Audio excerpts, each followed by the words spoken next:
Okay guys, hari ni kita bawa masuk satu combo warna merah daripada khas cover set MX King terbaru kepada player-player Y15. Dan kita akan bagi korang combo sepenuhnya lengkap cun-cun. Okay guys, untuk combo kali ni kita mendatangkan dengan cover set MX King warna merah yang paling terbaru. Dan tak lupa juga kita add on dengan sekali dengan inner kilat exciter 100% original untuk merelip dan untuk menaikkan color yang sedia ada di cover set yang ini guys. Okey, cover set dah termasuk inner, dah merelip. Kita nak tambah lagi, kita bagi korang sekali dengan lampu headlamp yang shuriken dan juga kita bagi sekali dengan pilot lamp, boleh bertukar-tukar warna. Kalau korang nak tukar cover set yang lain pun boleh. Dia dah sedia ada beberapa mood, beberapa warna cun-cun untuk korang guys.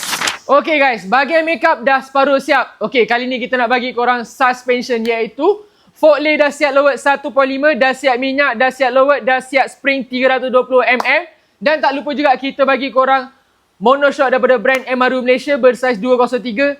Tak lowered, tak kawan geng. Okay guys, bahagian cover luaran dah. Suspension pun dah. Okay, kali ni kita nak bagi barang yang tak dapat mana-mana. Kita nak bagi korang braking system depan belakang complete set. Kita akan bagi korang brake caliper Red Leo depan dan belakang 2 port. Dan juga kita akan bagi korang master pump daripada brand Spurfly. Dan bahagian belakang pula kita akan bagi korang master pump RCB dan siap dengan hose brake berwarna serasi dengan cover set guys. Cun-cun Okey, bahagian jajan bawahan pula kita nak bagi korang style Vietnam adjuster rantai warna silver, pocket guide warna silver dan juga kita akan bagi korang handle grip yang cun-cun walaupun hujan boleh lock gila-gila guys. Okey guys, bahagian lain-lain dah siap. Takkan sport rim nak pakai sport rim biasa. Kali ni kita bagi korang sport rim CNC daripada Haji Racing Alpha. Dia berwarna merah CNC cun-cun melecun.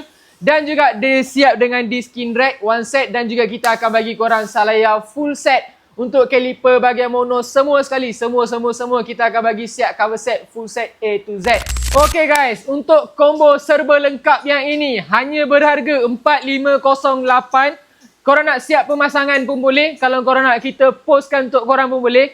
Yang mana-mana yang berminat boleh luncur ke Suria Garage. Kalau korang nak kita layankan postage boleh juga just PM kita. Kita akan layankan untuk anda. Terima kasih, jumpa lagi.